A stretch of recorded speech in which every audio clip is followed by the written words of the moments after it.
네, 오늘 하나님 말씀은 신약성경 고린도후서입니다.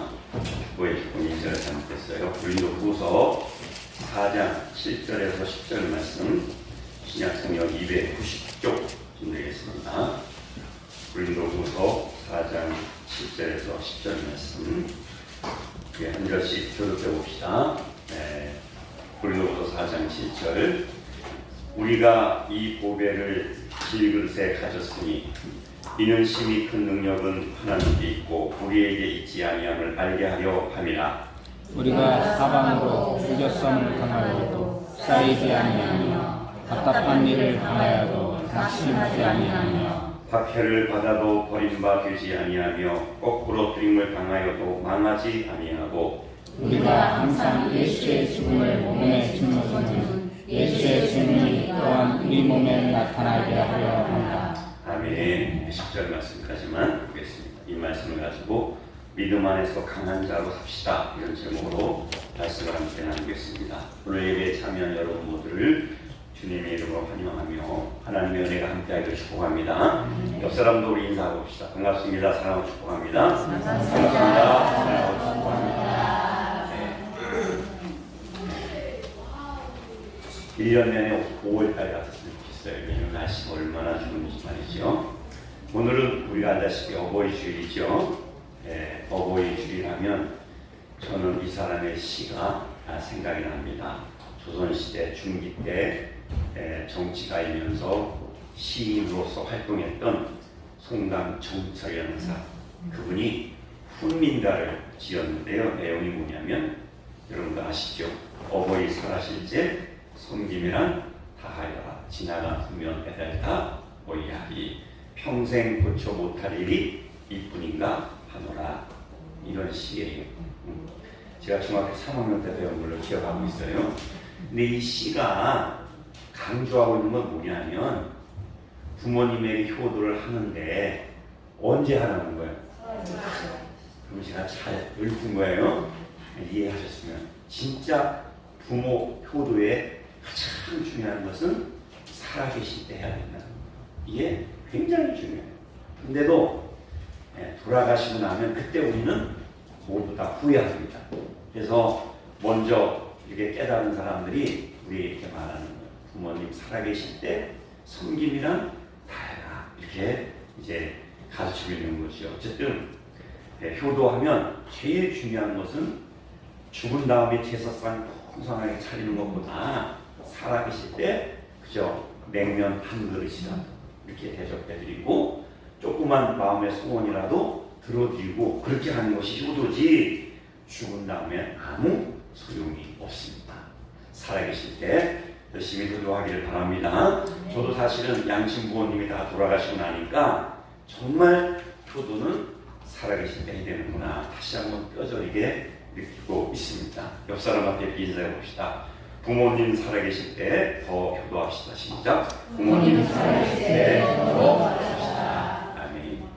그러면 여러분, 효도는 어떻게 해야 잘하는 걸까요? 그것은 사랑도 그렇듯이 효도는 마음으로 하는 게 아니고 행동으로 하는 거예요. 굉장히 중요해요. 부모님이 원하는 것이 무엇인지를 잘 알고 작은 것이라도 그 원하는 것을 행동으로 이렇게 해드리는 것, 이것이 진짜 효도라는 것이죠. 마음으로 1000번 만번 해도 아무 소용없어요. 효도는 꼭 행동으로 실천돼야 하는 거지. 얼마 전에 신문에 보니까 부모가 자식에게 바라는 것들이 소개가 되었는데 얼마나 많은지 몰라요. 우리 부모님들이 자식들에게 왜 이렇게 많이 소원하고 있을까요? 막 많아져. 사랑하기 때문에. 사랑하기 때문에 많이 원하는 게 많아. 너무 자식들에게. 근데 좀 사랑이 지나치다 싶어요. 제가 볼 때 이제 좀 사랑을 좀 거두고 너무 많은 것 기대하고 요구하면 그만큼 실망도 커요. 그러니까 좀 이따 말씀드리겠지만은 어쨌든 보니까 공부도 잘했으면 좋겠다, 건강했으면 좋겠다, 뭐 직장도 빨리 구했으면 좋겠다, 결혼했으면 좋겠다, 또 부모에게 용돈 주려면 자동이체를 해줘라, 하여간 소리하는 게 굉장히 많아요. 그런데 제 눈에 딱 띄는 게 두 가지가 있었어요. 우리 교회 청년 학생들이 좀 귀담아 잘 들었으면 좋겠어요. 첫 번째가 뭐냐? 부모가 자식에게 바라는 것은 첫 번째는 제발 말대꾸 좀 안 했으면 좋겠다. 이런 소원이 있어요. 그런 것 같아요. 요즘 우리 아이들, 우리 집 얘기가 아니라 보편적으로 보면요. 그래도 우리 집 애들은 말 잘하는 편이에요. 제가 그냥 칭찬하면서 하는 게 아니고 진짜로. 요즘 이렇게 보면요. 부모가 자식에게 뭐라고 얘기하면요. 애들이 꼭 말대꾸 합니다. 엄마는 몰라서 그래. 이러면서. 그러니까 일단 효도의 시작은 부모의 말에 경청을 해야 돼요. 이게 시작이에요. 근데 부모가 무슨 말을 하면 일단 거절하고 일단 반항하고 일단 자기 생각을 한다는 거예요. 이래서 부모들이 요즘 원하는 게 뭐냐? 제발 말대꾸 좀 안 했으면 좋겠다. 그리고 두 번째는 이것도 굉장히 쉬운 건데 실제 삶 속에서 안 되는 거예요. 그게 뭐냐면 부모가 부르면 제발 대답 좀 해라. 이거요. 무섭죠? 근데 실제 살아보면 이런 일들이 너무나 많아요. 건태나 우리 윤식이는 어떤지 모르겠어요. 대답 잘해야지. 근데 요즘 청소년들은 부모가 만식아, 만순아 이렇게 부르면 대답도 안 하고 쳐다보지도 않고 그죠? 자기가 하던 일에 PC 게임이나 무슨 휴대폰 검색한 거기에만 매달려 있지 부모가 불러도 대답을 안 하는 거예요. 제발 우리 새끼들이 엄마가 부르면 대답 좀 해주면 좋겠다. 이게 요즘 부모들이 원하는 거예요. 그러고 보니까 요즘에는 효도하는 방법도 많이 달라지고 있어요. 응? 큰 거 원하는 게 아니에요. 그냥 그런 거 작은 것이라도 좀 해줬으면 좋겠다. 이렇게 말합니다. 근데 여러분, 세상이 아무리 이렇게 저렇게 변해도 우리 기독교의 입장에서 볼 때 영원히 변하지 않는 효도가 있습니다. 그게 바로 뭐냐면 나도 예수님을 참 믿고 우리 부모님도 예수님을 참 믿도록 인도하는 것, 이것이 효도 중에 최고의 효도인 줄로 믿습니다. 이거는 진짜 변함이 없어요. 200년, 3000년이 지나가도 진리가 변하지 않는 이상은 제일 효도에 귀한 것은, 최고의 효도는 첫째는 내가 예수님을 잘 믿고 내가, 그리고 우리 부모님도 예수님을 참 믿도록 인도하는 것, 이것이 최고의 효도인 줄로 믿습니다. 솔직히 여러분 한번 생각해 보세요. 자식이 아무리 세상적으로 성공하고 출세했어도 그 자녀가 예수님을 믿지 않고 있다면 믿음을 가진 부모에게는 그것이 얼마나 큰 걱정거리인지 몰라요. 저도 그런 시절이 있었고 여러분 중에 그런 걱정을 하는 부모도 있습니다. 자녀들이 부모님과 함께 믿음 생활을 잘 하는 것, 이것이 최고의 효도인 줄로 믿습니다. 따라서 이번 6.23 새생명 전도 축제를 통해서 온 가족이 예수님으로 하나 되는 그런 가정이 되시기를 주님의 이름으로 축복합니다. 그래서 6.23 새생명 전도 축제 때 이제 우리 온 가족이 다 주님 앞에 돌아오는 그런 역사가 있었으면 좋겠습니다. 그럼 우리가 전도 축제를 한다고 하는 것은 다른 말로 표현하면 마귀와 우리가 전쟁을 하겠다고 선전포고하는 것과 똑같아요. 그러니까 우리가 약한 자가 되겠어요? 강한 자가 되겠어요? 강한 사람.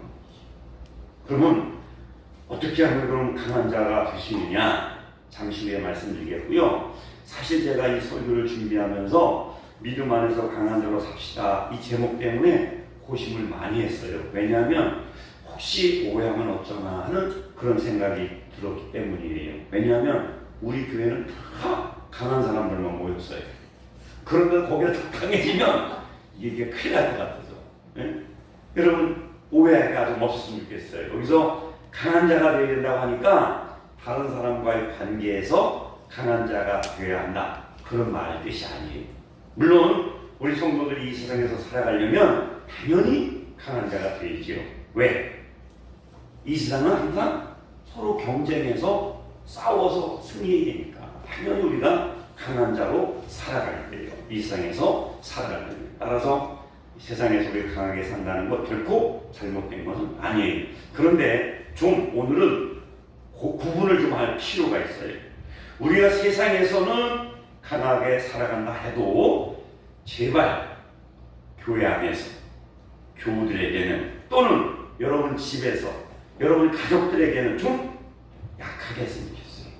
서로가 한없이 약한 자로 정말 불쌍하게 보일 정도로 힘이 하나도 없는 그런 사람으로 누군가가 나를 도와주고 싶은 그런 마음이 들 정도로 좀 우리 모두가 약하게 좀 힘이 없는 불쌍한 사람처럼 그렇게 좀 살았으면 좋겠다 그런 생각이 들어요. 그리고요 이제 오늘 설교 본문으로 가서 여기서 말하는 강한 자란 무엇을 의미하는 거냐 두 가지를 말하는 거예요. 첫째는 영적으로 강한 자를 말하는 거예요. 영적으로 강한 자, 즉 내 속에 있는 영이 강해질 필요가 있다는 거예요. 다른 말로 표현하면 믿음이 강한 사람, 믿음이 좀 더 공격적인 사람, 믿음이 좀 더 적극적인 사람, 그걸 의미하는 거예요. 그래야 마귀와 싸워서 우리가 이길 수 있지 않겠습니까? 이때 필요한 것이 바로 뭐냐? 믿음이 강한 사람이 필요한 거예요. 가족들에게는 약하고 모에는 강하고 믿음에는 강한 사람. 한번 해봅시다. 시작. 가족들에게는 약하고 믿음에는 강한 사람. 이런 사람들이 말합니다. 이게 첫 번째 의미예요. 두 번째는 내 자신에게 강한 자가 되야 된다는 거예요. 내 자신에게. 타인에게는 한없이 약하고 내 자신에게는 강한 사람이 되야 된다는 거예요. 사자성어로 말하면 외유, 내강. 그걸 뜻하는 거예요. 겉으로는 한없이 부드럽고 약해 보이는데 심지, 즉 마음의 뜻은 견고하고 어떤 시련과 유혹이 와도 마음이 절대 흔들리지 않는 사람, 이런 사람이 진짜 강한 사람이라는 거예요. 두 가지 의미. 첫째는 뭐라고요? 영적으로 우리의 믿음이 강해야 된다. 두 번째는 나에게는 강하고 타인에게는 부드러워야 된다. 여기 강하다고 의미는 두 가지 의미. 첫째는 영적으로 믿음이 강한 사람, 두 번째는 내 자신에게 강한 심지가 견고한 사람, 이런 사람이 되어야 된다는 거예요. 그래야 영적 전쟁에서 승리하게 될 줄로 믿습니다. 두 가지 중요한 거예요. 그런데 사실 우리 인간은요 얼마나 약한 존재인지 몰라요. 정말 불쌍하고 정말 보잘것없는 그런 존재예요. 오늘 10절에도 보니까 뭐라고 말씀하고 있어요? 10절에 보니까 우리가 이 보배를 어디에 가졌으니? 질그릇. 이건 비유인데 질그릇은 누굴 비유하는 거예요? 사람을 비유하는 사람. 우리 인생을 비유하는, 인생을 가르치는 거예요. 그러니까 질그릇이라고 하는 말은 본질적으로 무가치하고 금으로 만든 것처럼 귀하지 않잖아요. 그렇죠? 본래 인간은 그런 존재라는 거예요. 그리고 질그릇은 쉽게 깨지잖아요. 그만큼 약하다는 거예요. 본래 인간은 이처럼 약하고 불쌍한 그런 존재라는 거예요. 얼핏 보면 사람이 아주 강한 것처럼 그렇게 보이지만 너무 약하니까 오히려 반대 심리에 의해서 더 강한 척하는 거예요. 자기의 약함을, 자기의 부족함을 보이지 않기 위해서 오히려 더 크게 포장하고 더 크게 액션을 취하는 것 뿐이에요. 그런 거예요, 여러분. 속이 빈 사람이 외모를 화려하게 꾸미는 거예요. 일반적으로. 그런 것처럼 인간이 너무 약하니까 그냥 살았다는 걸 사람들에게 보여주기 위해서 내가 강한 것처럼 그렇게 행동하는 것 뿐이지 실제 인간을 분석하고 들여다보면 다 약하고 부족하고 무가치한 그런 존재라는 거예요. 성경 몇 군데를 보겠습니다. 시편 103편 14절 말씀 봅시다. 시작. 이는 그가 우리의 죄를 아시며 우리가 단지 먼지뿐임을 기억하십니다. 아멘. 여기 그가는 누구예요? 하나님이요. 하나님이 우리 인간의 체질을 아시는데 우리가 단지 뭐뿐이라는 건 먼지 같은 존재라는 거예요. 인간이. 우리가 볼 때 대단한 것 같지만 하나님의 눈으로 보면 먼지에 불과한 거예요. 인간. 또 보겠습니다. 창세기 18장 27절 말씀. 아브라함이 시작. 아브라함이 대답하여 이르되 나는 티끌이나 새와 같사오나 감히 주께 아뢰나. 하나님 앞에 아브라함이 기도를 소원을 올리고 있는데 자기를 뭐라고 소개하고 있냐? 나는 티끌이나 새 같단 말이에요. 이렇게 부족하고 약한 존재이지만 감히 내가 하나님께 뭐합니다? 기도합니다. 내 소원을 말하겠습니다. 그 뜻이에요. 성경에 어디를 보아도 인간을 위대하게 강한 자로 표현하는 것은 없어요. 다 볼품없는 정말 연약하고 정말 부족한 그런 존재로 이야기하고 있습니다. 지난 주간에 저희 초등학교 동창에게 전화가 왔었는데요. 그 친구가 제가 초등학교 중에 동창 중에 유일하게 예수 믿는 그런 집사 친구가 하나 있어요. 가끔 통화하는 그런 친구인데 제 고향 친구예요. 근데 그 동생, 남동생이 있는데 45살이라는 거예요. 한 5, 6개월쯤 그 전부터 백혈병에 걸려가지고 인천 질병원에 입원해 있다는 소식을 접했어요. 그러니까 너가 인천에 사니까 또 목사이고 그러니까 좀 기도 좀 해줘라. 내 동생을 위해서. 그리고 시간 되면 우리 거기 가서 좀 복음도 전해서 예수 믿게 해주자. 이렇게 그렇게 전화를 했어요. 그래서 알았다고. 그럼 한번 가보자고. 근데 나를 잡아서 가려고 그러면 꼭 긴급한 일이 생겨서 또 중환자실에 입원을. 야 이번 주 월요일에 가보자. 그러고 또 전화해보면 또 중환자실이야. 그러니까 만나지를 못했어요. 그런데 지난 주간에 전화가 왔는데 보름 전에 그 동생이 허망하게 가버렸다고 그렇게 이야기를 합니다. 예? 이런 걸 들어보면은 인간이 대단한 것 같지만 사실 보면 아무것도 아니에요. 그것뿐이 아니죠. 예? 인간이 흘러가는 세월 앞에는 속수무책이에요. 예? 나이를 거스릴 수 있는 사람은 아무도 없어요. 1살, 2살 먹다 보면 결국 우리도 늙어지고. 예? 제가 한번 얘기했잖아요. 중학교 동창들 정말 어려운 학교 다녔던 그런 어렵게 살았던 건 다 친구들인데 그때는 우리가 몰랐어요. 그렇게 불쌍한 아이들인지 그때는 몰랐어요. 근데 커서 보니까 우리 친구들이 다 진짜 어렵게 살고 너무 불쌍했던 그런 친구들이에요. 근데 그 가운데 제가 1번이었거든요. 출석부 1번 아니면 2번. 근데 이렇게 보면 나보다 머리 하나는 큰 그런 형들이 있어요. 막 3살 형들이 있어요. 그때는 다 친구였는데 이제 보니까 늦게 들어오고 그래가지고 그 큰 형들이 있었는데 참 무서웠거든요. 얼마 전에 만났는데 나보다 더 작아졌어. 그리고 제가 62니까 3살 위니까 65 이렇게 되잖아요. 그러니까 이거 완전 할아버지가 된 거야. 나도 늙었는데 내 생각은 안 하고 너무 깜짝 놀랐어요. 어떻게 이렇게 늙었을까? 또 조그맣게 그분은 그때 키가 다 큰 거야. 그래서 보니까 깜짝 놀랐어. 아니 어떻게 저렇게 약해졌을까? 나보다 더 작으니까. 그때 나보다 머리 하나 컸는데 지금 내가 더 커가지고 이렇게 보니까 너무 불쌍해. 도대체 그래서 내가 그랬어요. 아유 형은 세월의 바람을 마주쳤나 봐. 좀 비켜거지. 너무 진짜 등치도 작은 데다가 벌써 65 가까이 되니까 너무 진짜 실망이 되더라고요. 솔직히 얘기해서. 인생은 바로 그런 거예요. 이게 우리 인간의 운명이야. 이게 현실이요. 참 불쌍한 문제. 봄이 짧듯이 인생의 봄은 짧고 고통과 좌절의 시간 너무나 긴 거예요. 그리고 여러분 인간이 얼마나 약한지요. 예? 정말 작은 말 한마디에 너무 쉽게 상처받고 속상해하고 눈물 흘리고 막 분노하고 못 참고 잠 못 자고 그러잖아요.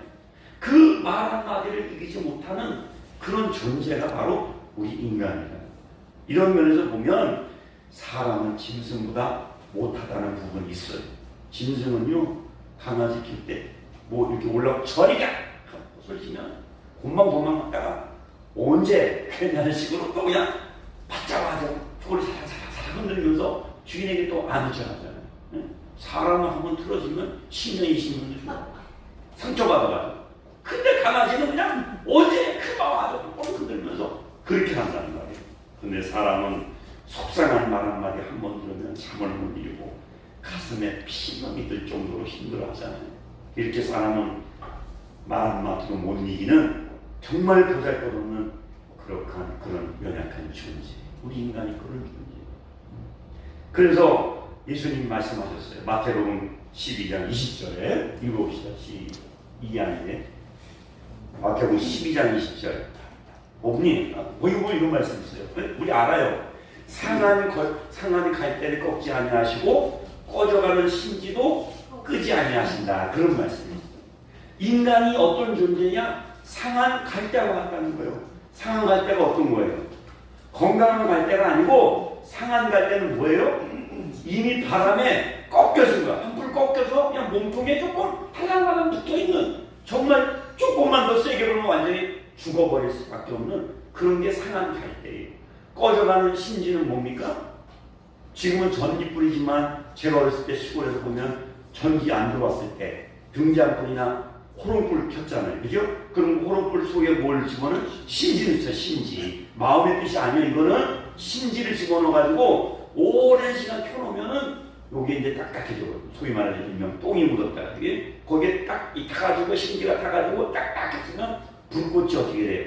점점점 작아지잖아요. 나중에 하다가 어떤 때는 모르면 자버리면, 끄지 않고 자버리면 아침에 일어나면 지가 알아서 꺼져 있어요. 그리고 막 꺼져나가야 하는 게 그게 바로 꺼져가는 심지 그 뜻이에요. 우리 인생이 바로 그렇다는 거예요. 정말 희망이 없는, 정말 조금만 훅 불어버리면 꺼져버릴 듯한 그런 사람, 그게 바로 우리 인생이라는 거예요. 성경은 그렇게 규정하고 있어요. 우리 사람이 대단한 존재가 아니에요. 본래 이렇게 불쌍하고 연약한 그런 존재예요. 다만 강한 척 한 것뿐이지. 이렇처럼 인생은 본질적으로 질그릇같이 무가치한 존재이고 상한 갈대와 같고 꺼져가는 심지와 같이 그렇게 약하고 마치 외나무다리를 건너가야 하는 것처럼 고독하고 불안한 삶을 사는 게 우리 인생의 본래. 그럼에도 불구하고 성경을 가만히 보게 되면 약한 존재이지만 강하게 그리고 귀하게 살 수 있는 방법이 있다는 거예요.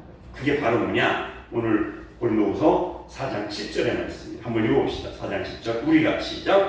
우리가 이 보배를 질그릇에 가졌으니 이는 심히 큰 능력은 하나님께 있고 우리에게 있지 아니함을 알게 하려 함이라 말했습니다. 여러분 아까 말씀드렸죠? 이 질그릇은 누굴 가르친다 그랬어요? 우리 인간을 가르칩니다. 질그릇에 담아진 보배는 예수, 이 문맥을 볼 때 예수님을 말하는 거예요. 그래서 마치 질그릇이 있어도 거기에 금덩어리를 담아놓으면 그 질그릇을 귀하게 여기죠, 사람들이. 그렇지 않습니까? 또 그 질그릇 속에 혹시 술을 담아놓으면 술통이 되는 거고, 밥을 담아놓으면 밥그릇이 되는 거고, 꽃을 꽂아놓으면 꽃병이 되는 거 아닙니까? 만약에 어떤 사람이 꽃꽂이 하는 사람이 진으로 만든 꽃병에 꽃꽂이를 잘해서 꽃꽂이 전국계에 나가서 우승을 하게 되면 그 그릇도 귀하게 대접을 하는 거예요. 하지만 그 그릇에 꾸중물을 담으면 꾸중물통이 되는 거예요. 이처럼 우리의 인생도 내 삶 속에, 내 인생 속에 무엇을 담느냐에 따라서 내 인생의 가치와 삶의 질이 얼마든지 달라질 수 있다. 그 뜻이에요. 성경이 오늘 우리에게 말씀하고 있는 것은 바로 그걸 얘기하는 거예요. 비록 우리 인간이 질그릇처럼 약하고 보잘것없는 불쌍한 그런 존재이고 무가치한 그런 존재이지만 보배 대신 그 예수 그리스도를 내 인생에 모셔드리면, 즉 그 인생 속에 예수님이 함께 하시면 그 인생은 즉시 가치 있고 능력 있고 강한 사람이 된다는 거예요. 이것이 오늘 말씀이 우리에게 주시는 은혜이고 교훈이에요. 왜 그럴까요? 내 인생은 정말 질그릇과 같이 보잘것없는 그런 인생이지만 이런 질그릇 같은 내 인생 속에 예수님을 초청하고 예수님을 믿어 받아들이고 그분과 함께하면 그때부터 우리의 삶의 질은, 내 인생은 달라진다는 거예요. 강한 사람으로, 가치 있는 사람으로, 능력 있는 사람으로 변화되어진다는 거예요. 왜 그래요?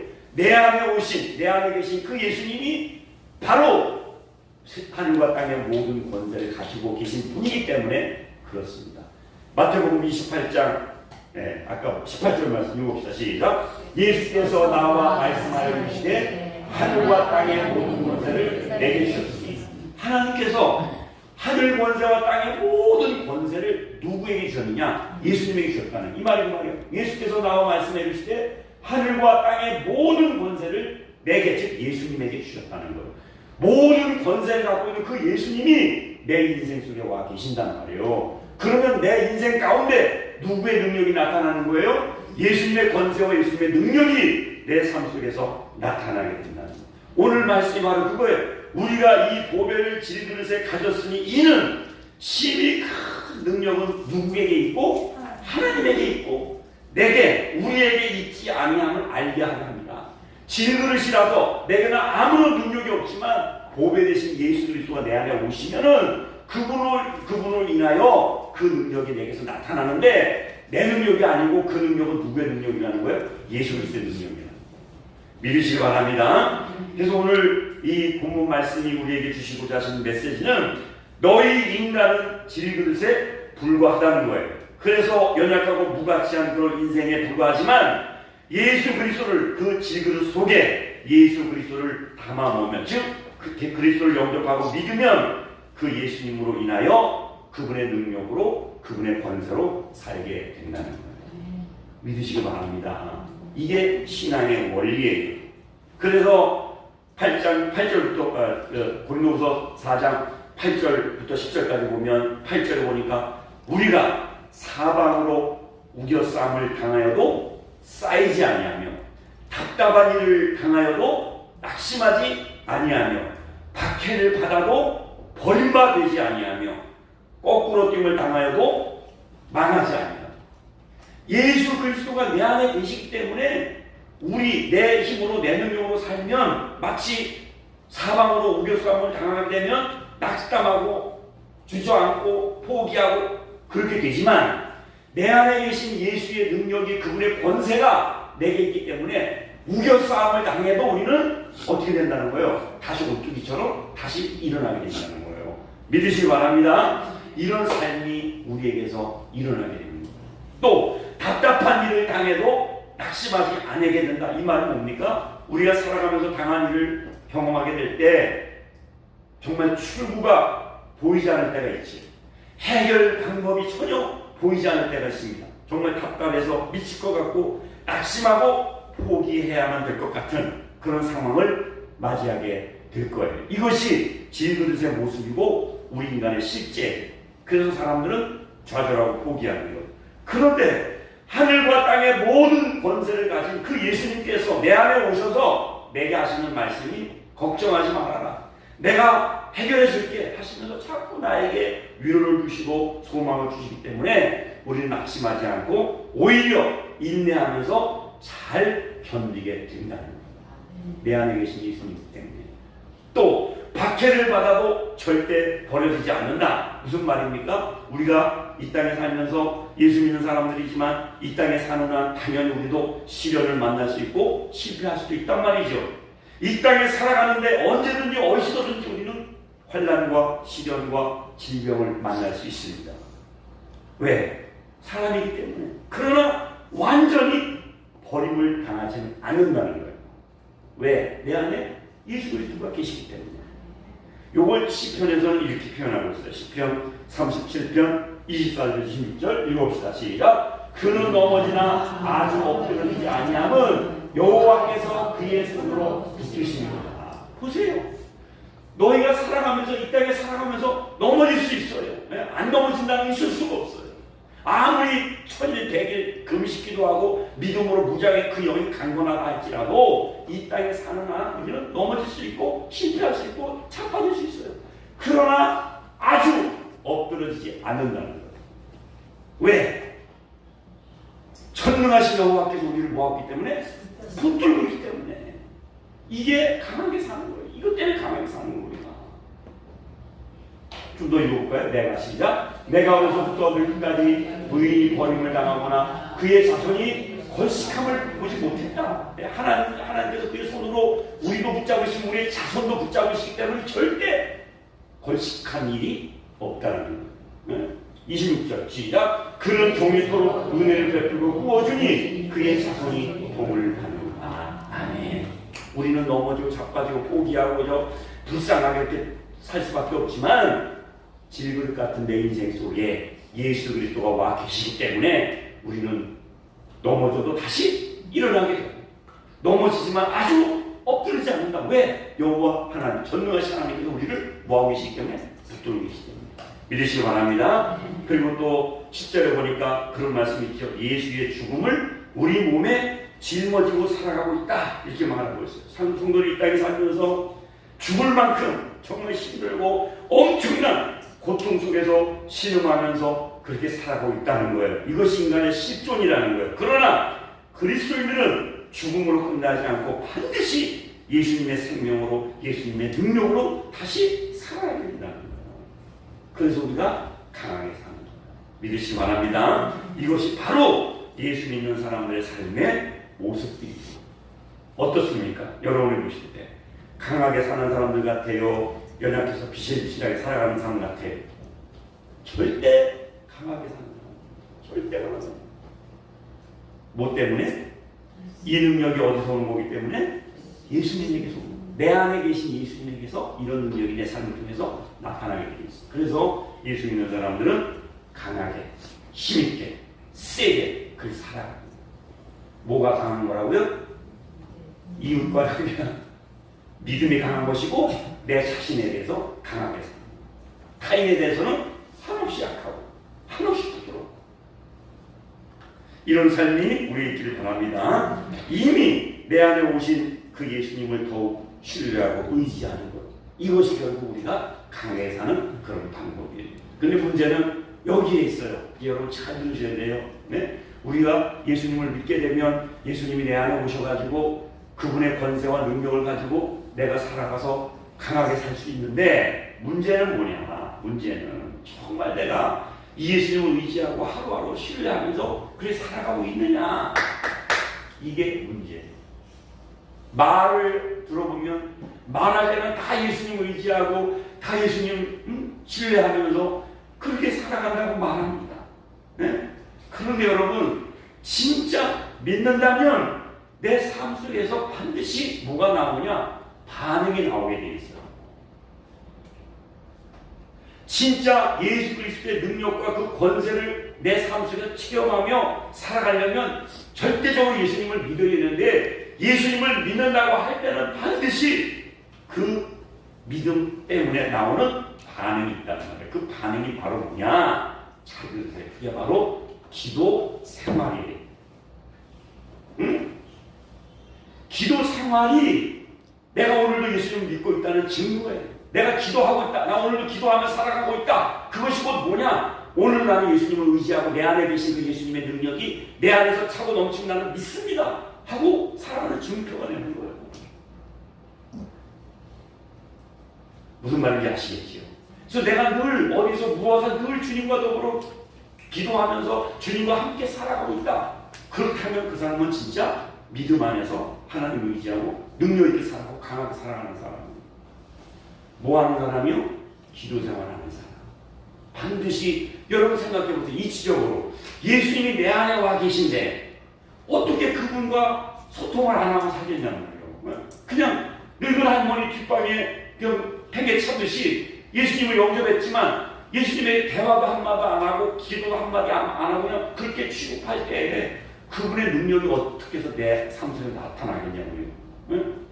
내가 믿었다, 예수님 영접했다고 하는 그 말은, 다른 말로 말하면 사실은 그 안에서 내가 예수님과 뭐가 시작되는 거냐? 교제가 시작되는 거예요. 예수님 내 안에 오셨기 때문에, 어떤 사람이 우리 집에 왔기 때문에 내가 그 사람하고 뭐 하는 겁니까? 이야기하잖아요. 오, 잘 지냈냐, 뭐 했냐, 뭐 얘기하잖아요. 이게 기도란 말이에요, 여러분. 기도를 자꾸만 필요한 걸 요구하는 걸로만 생각하지 말고 소통이고 사귐이고 대화예요.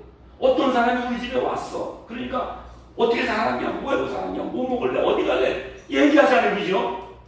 그게 바로 믿음은 기도가 동반되는 거예요. 그래서 예수님이 내 안에 오셨다는 그 말은 나도 이제는 내 인생 내 마음대로 안 살고 내 홀로 살지 않고 예수님하고 뭐 하면서 이야기하면서 대화하면서 그렇게 살겠다는 거예요. 그게 기도의 본질이에요. 그래서 날마다 내가 예수님을 의지하고 믿고 살아가고 있다. 그 말은 다른 말을 말하면 내가 날마다 그 예수님께 구하고 산다는 걸 기도하고 사느냐 하는, 그게 증거가 됩니다. 꼭 기억하시기 바랍니다. 그런 기도 생활이 영위될 때 예수의 능력이 곧 나의 능력일 줄 믿습니다. 그래서 우리가 살아가는 거예요. 그래서 어려운 중에서도 기도하는 사람들은 버티고 인내하고 다시 일어서는 거예요. 왜? 그 기도가 사실은 예수님의 능력이 우리에게 임하는 통로이기 때문에 그래요. 그러시는 거예요. 성경을 좀 보겠습니다. 마가복음 9장 28절 29절 말씀, 잘하는 말씀입니다. 읽어봅시다. 시작. 집에 들어가심에 제자들이 조용히 묻자오되 우리는 어찌하여 눈이 그 귀신을 쫓아내지 못하였나이까. 일시대 기도 외에 다른 곳으로는 이런 종류가 나아갈 수 없느니라 하십니다. 우리가 수십 번 그런 얘기예요. 제자들이 그 귀신 들린 자기 딸을 데리고 와서 고쳐달라고 그러니까 제자들이 막 예수 이름으로 명을 귀신 하나가 막 별별이 다 했겠죠. 그런데도 귀신이 안 나갔어. 그런데 그 아버지가 그 딸을 예수님에게 데려오니까 한 방에 예수님이 그냥 쫓아내는 거예요. 그러니까 제자들이 깜짝 놀랐어. 예수님, 우리는 그렇게 기도하고 그렇게 애를 썼는데 안 나갔는데 어떻게 예수님은 이렇게 한 방에 끝내십니까? 예수님의 답변이 이르시되 기도 외에 다른 곳으로는 이런 종류가 이런 귀신이 나가는 일이 있을 수 없다는 거예요. 뭐가 핵심이라는 거예요? 기도. 근데 제가 말씀드린 이 기도는 뭐라 그랬어요? 예배 시간에 드리는 기도, 밥 먹을 때 잠시 하는 기도, 그걸 말하는 게 아니라 그랬어요. 이 기도는 뭐예요? 기도 생활, 기도 생활. 날마다 10분, 20분씩 꾸준하게 행하는 그 기도 생활. 그 기도 생활을 통해서 예수의 능력이 내 안에 하나씩 하나씩 채워지는 거예요. 그래서 그 능력과 그 권세가 어느 정도 차면 우겨싸움을 당해도 포기하지 않고 다시 일어날 수 있다는 거예요. 근데 이 기도 생활이 뒷받침이 되지 않으면 충분한 기도 생활이 되지 않으면 예수님의 권세와 능력은 나와 아무런 상관없어요. 기도는 다시 한번 기도 생활은 예수님의 능력이 내게 임하는 통로예요. 다시 기도 생활은 예수님의 능력과 권세가 내게 임하는 통로다. 한번 해봅시다. 시작. 기도는 기도 생활은 시작. 기도 생활은 예수님의 권세와 능력이 내게 임하는 통로다. 믿으시기 바랍니다. 이해하셨어요? 그래서 기도 생활이 중요한 거예요. 물론 교회 와서 기도하면 더 얼마나 좋지요. 그러나 못 나오고 있더라도 집에서라도 진짜 하나님과 솔직하게 10분이라도 기도에 전념하시라는 말이고, 모든 거 다 제쳐두고 밥 먹는 거, TV 보는 거 다 제쳐두고 진짜 무릎 꿇고 10분만이라도 매일같이 기도하란 말이죠. 그러면 주의 권세와 능력이 내 안에 임하게 되는 거예요. 그래서 우리는 그 능력을 힘입어서 이 험한 세상에서 얼마나 답답한 일이 많습니까? 그런 것도 우리가 넉넉하게 이겨낼 줄로 믿습니다. 이런 믿음으로 무장해 있으며 세상이 우리를 감당할 수 없는 거예요. 그래서 우리는 믿음 안에서 강한 자가 되고요. 강한 자가 돼야지 세상을 이길 수도 있고 예비신자도 우리가 굴복시킬 수 있는 거예요. 믿으시기 바랍니다. 옆 사람에게 축복합시다. 우리 모두 믿음의 대장로들이 됩시다. 시작. 우리 모두 믿음의 대장로들이 됩시다. 아멘. 네, 잠깐 여기 얘기만 하고 마칠게요. 임금님을 태운 당나귀라는 이야기가 있어요. 임금님이 당나귀를 타고 이 나라를 한 바퀴 순찰하면 온 백성들이 나와서 왕에게 막 환호하고 박수갈채를 보내고 그러잖아요. 당나귀도 임금님을 태우고 다니니까 그 당나귀도 장식을 이쁘게 이렇게 해주고 그랬어요. 그래서 가는 곳마다 사람들에게 환영받고 박수갈채도 갖고 그랬어요. 그러던 어느 날 당나귀 마음속에 교만한 생각이 들기 시작했어요. 임금님이 박수 받는데 시기가 나가지고 내 혼자 이 박수를 다 받아야 되겠다. 이런 마음이 들어가지고 어느 날인가 임금님을 그냥 땅바닥에 내동댕이 쳐버렸어요. 그러자 당나귀는 당장 참수형에 처하게 되었어요.